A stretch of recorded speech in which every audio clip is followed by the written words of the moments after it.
A U.S. Army colonel got arrested on a back road for looking suspicious, until he made one phone call that flipped everything. You ever drive a road so many times you stop thinking about it? That's how Colonel Darius McCall felt about Route 16, that stretch of two-lane road cutting through northern Missouri, just east of Kirksville. 2 hours from Fort Leavenworth, 30 minutes from his mama's house. He could drive it with his eyes closed, though obviously he never would. Military discipline never left his bones, even after 20 years of service. That morning had been good, calm. He'd spent the night at his mom's, helped her clean the gutters, changed out a smoke detector, and sat with her on the porch while she drank her coffee and talked about the same neighbors she's talked about for the last 10 years. She always got emotional when he left. "Promise you'll come back soon," she said, pressing her hand to his chest. "You got people who need you here, not just the ones in D.C. He smiled, kissed her on the forehead, told her he'd be back in 2 weeks. Then he got in his gray Ford Expedition, still in uniform, pressed, polished, nameplate shining, and headed back south.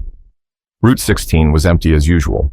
A few silos, a line of fence posts, cows chewing in the same pastures they were in last month. Nothing but open sky and 2 yellow lines stretching ahead. He passed McIntyre's feed supply, then Melton Bridge, then the 4-way stop by Old Highway J. That's where it started. As he slowed down to a stop, he noticed a sheriff's cruiser roll up behind him. No big deal. He came to a full stop, checked left, then right, and was about to ease through when the lights flashed red and blue in his rear view. He blinked, checked his speedometer. He wasn't speeding. No turn signal missed. No rolling stop.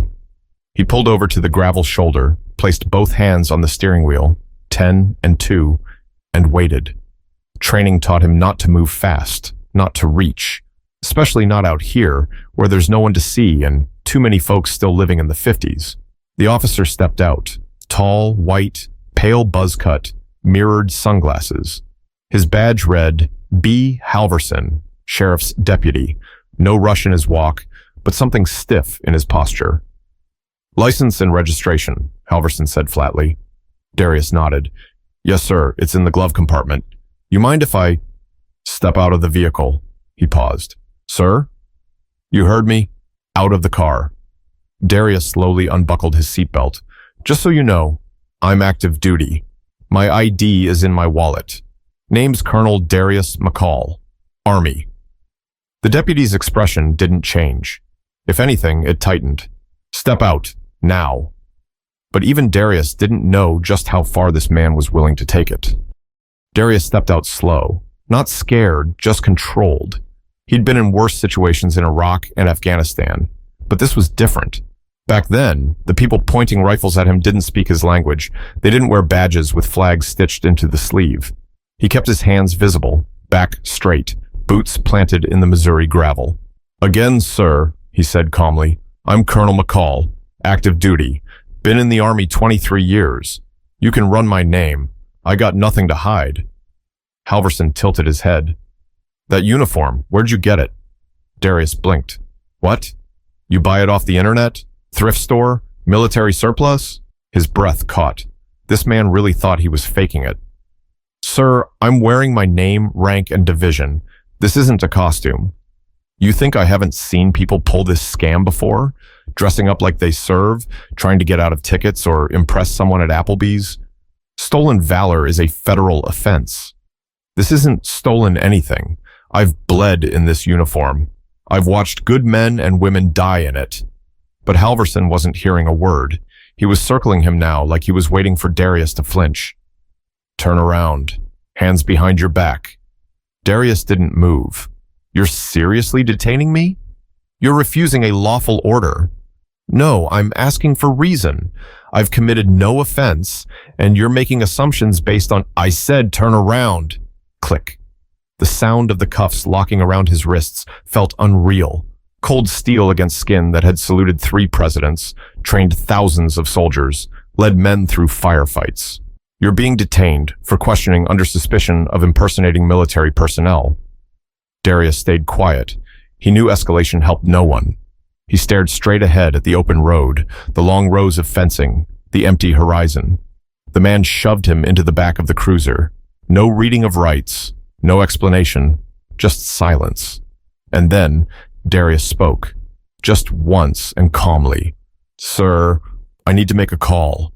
But the call he made wasn't to a lawyer or a friend. It was to someone much, much higher up.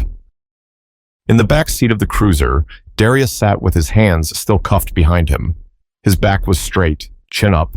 No panic in his voice, no pleading, just years of knowing who he was and who had his back. Halverson was up front, talking into the radio like he just found himself a national threat, the kind of self-importance that made his chest puff just a little more with each word. Darius cleared his throat. Deputy Halverson, I'd like to exercise my right to make a phone call.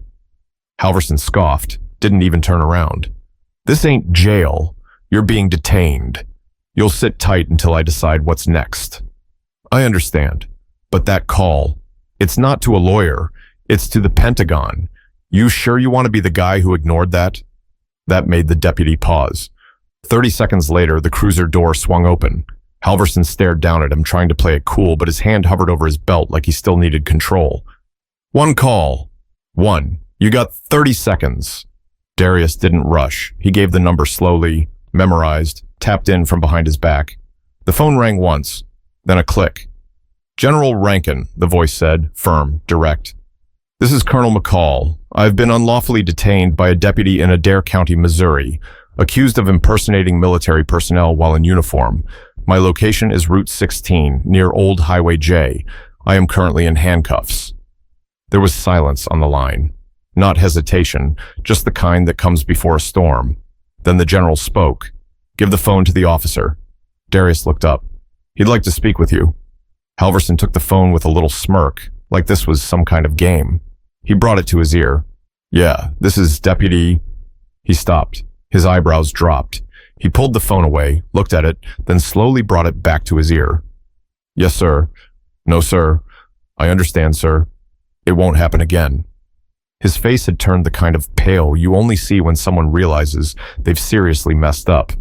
He handed the phone back without a word, then turned away and started pacing, shoulders hunched, jaw locked, radio silent. 30 seconds later, Darius was out of the car. The cuffs came off without eye contact. No apology, just stiff fingers unlocking steel. You're free to go, Halverson muttered. Just like that? I said you're free to go. But just because Darius was released didn't mean this was over. In fact, it was just getting started. Darius stood there, stretching his wrists where the cuffs had dug into his skin. His face was unreadable. No outburst, no sarcasm, no "I told you so." Just silence. The kind that carries weight. But about 20 feet away, leaned against a beat-up red Nissan parked at the corner of the intersection, was someone else who had seen the whole thing. A young guy, late 20s, maybe early 30s. Ball cap, flannel shirt, phone still in hand. You all right, man? The guy asked, stepping forward slowly. Darius nodded. Yeah, I'm all right. I got it all, he said, holding up the phone. Whole thing. I didn't know if I should say something, but man, that was messed up. What's your name? Jalen. I was just heading out to my uncle's farm. Saw the lights, thought maybe it was a wreck or something.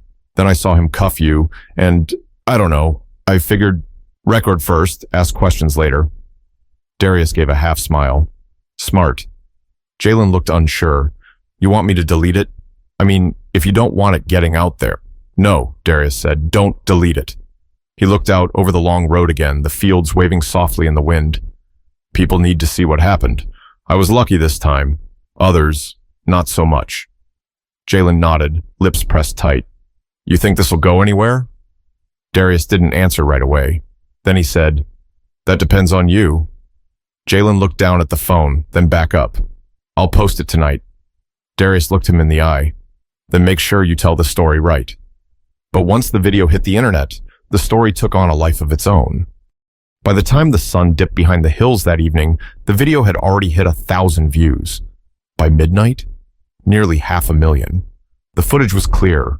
Jalen had caught the whole thing, from the moment the deputy pulled up, to the cuffs clicking shut, to that one calm sentence that changed everything. This is Colonel Darius McCall. I've been unlawfully detained. There was no yelling in the video, no violence, just a man in uniform, calm and steady, being treated like he didn't belong in his own country. The comments flooded in. No way he just cuffed him for wearing a uniform. This is why people don't trust law enforcement. He stayed calm the whole time. That's military discipline. Imagine how many others didn't get to make that one call. By the next morning, it was everywhere. Twitter, TikTok, YouTube, Facebook, even cable news picked it up. They played the clip on air repeatedly with headlines like, "Colonel detained without cause in Missouri." Military officer accused of stolen valor by local deputy. Caught on camera, uniform doesn't stop racial bias. And in every interview, every podcast, every panel, one question kept coming up. Would this have happened if he were white? Halverson? He disappeared from public view for a while. The sheriff's department issued a weak statement. "We are reviewing the situation and evaluating protocol. Nothing about suspension, no public apology, no accountability, but pressure built fast." Veterans groups spoke out. Civil rights orgs showed up in town. People protested outside the sheriff's office, some holding signs that read, "He wore the uniform. You wore your bias." And Darius? He didn't say much at first, didn't jump at interviews, didn't try to go viral. That wasn't who he was. But 2 days later, he stood at a podium outside the Missouri State Capitol, microphone in front of him, his uniform clean, posture straight, and he spoke. "My name is Colonel Darius McCall. I served my country for 23 years. I've led soldiers through war zones. I've trained cadets who now wear stars on their shoulders. I have never feared an enemy as much as I've feared being misunderstood on American soil." He paused. "And yet, I stayed calm. I followed instructions. I identified myself. It still wasn't enough." The crowd was silent. "I'm not here to shame one man. I'm here to expose a mindset. Because if this could happen to me, on a quiet road I've driven all my life, then ask yourself what happens to the ones without rank, without connections, without the number to the Pentagon in their back pocket." But Darius wasn't done fighting. He was just beginning. 2 weeks after the video went viral, Halverson was called into a private hearing at the Adair County Courthouse. No cameras, no press, just cold walls, folded arms, and legal pads. Internally, the sheriff's office called it a review board. The public called it a cover-up. Meanwhile, Darius was getting calls from old friends in the Army, from journalists, from folks he hadn't heard from in years. Some just wanted to check in. Others had stories of their own. One call stood out. A woman named Angela Pryor, widow of a retired Marine. Her husband had been pulled over in the same county 2 years back, also in uniform, also accused of impersonation. He didn't make it home. Heart attack in the back of the squad car. The deputy? Same one. Halverson. Angela's voice trembled on the phone. "They said it was stress, natural causes, but I always knew it wasn't right. I just didn't have proof." Darius listened, jaw tight.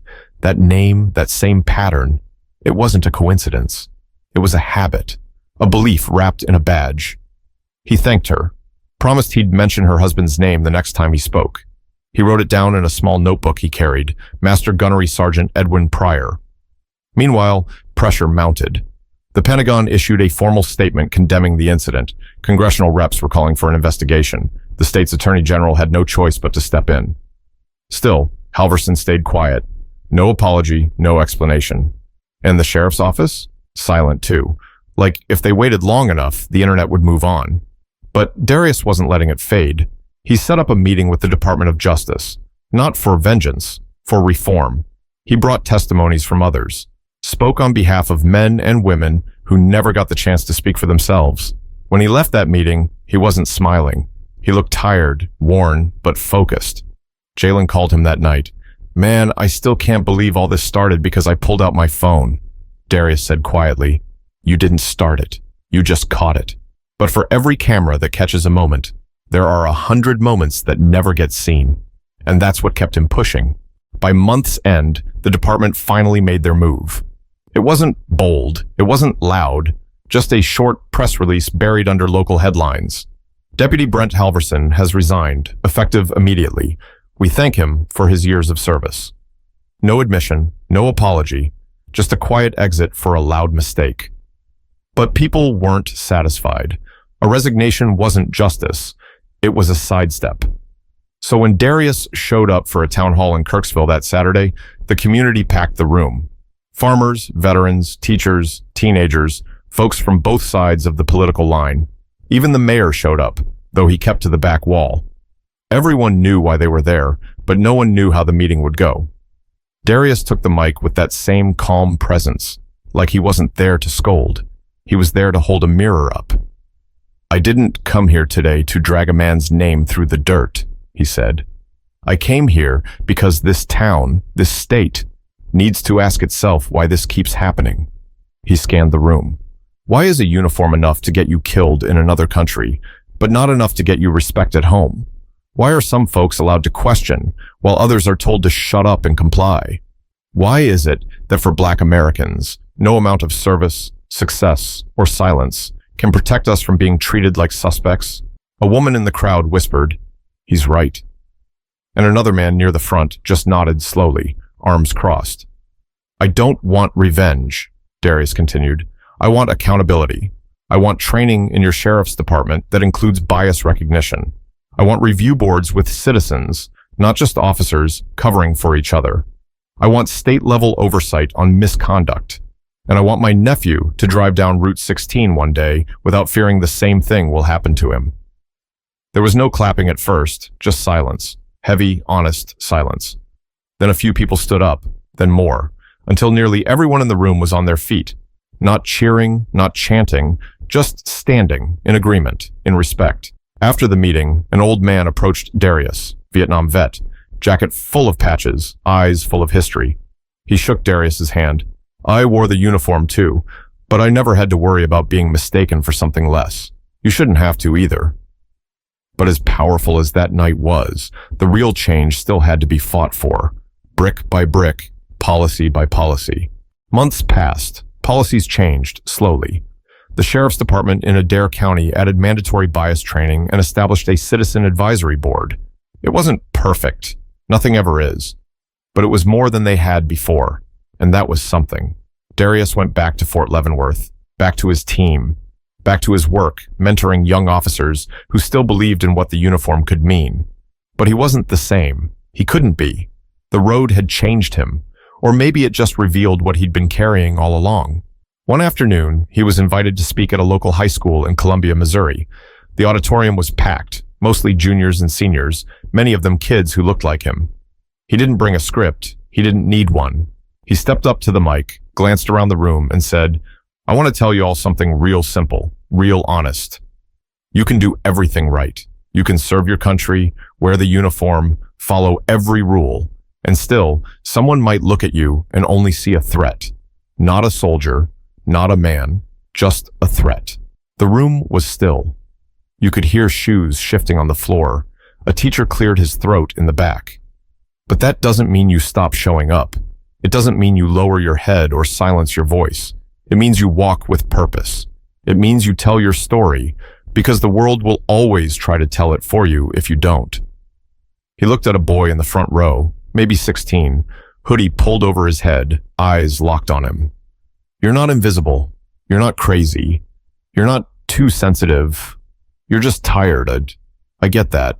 He paused, then said what had been sitting on his chest since the day Halverson cuffed him. "You should never have to earn your humanity. You already have it. From birth.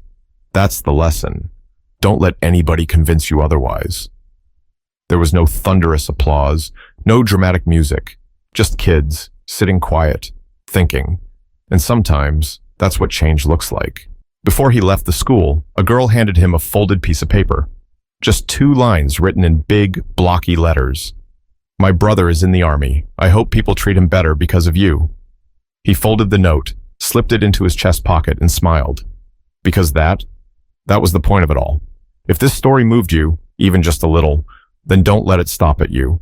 Share it. Talk about it. Hold your local officials accountable. Push for reform where you live. Because no one should have to be a colonel with Pentagon connections just to be treated with basic respect. This isn't just about Darius. It's about every person who doesn't get to make that one phone call. Stand up, speak out, and don't wait until it happens in your backyard.